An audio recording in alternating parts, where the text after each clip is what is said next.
Tomáš Waginger, chcel by som. Ľudia sa ženú, ľudia trpia, plačú, zomierajú, bojujú, robia zlo, robia nesprávne rozhodnutia, ubližujú a ničia. Ale ľudia sa aj rodia.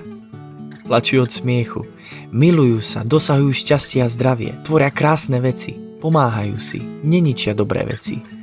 Podporujú sa, správne sa rozhodujú, sú tolerantní, sú silní a krásni. Je pre nás potrebné zlo?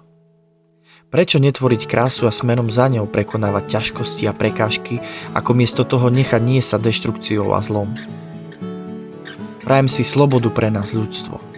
Prajem si rozkvet, nie deštrukciu. Pomáhajme si ľudia.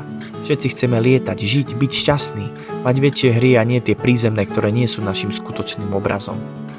Keby deštrukcia, smere zla, bola by našim cieľom, prečo potom je všade okolo nás toľko života?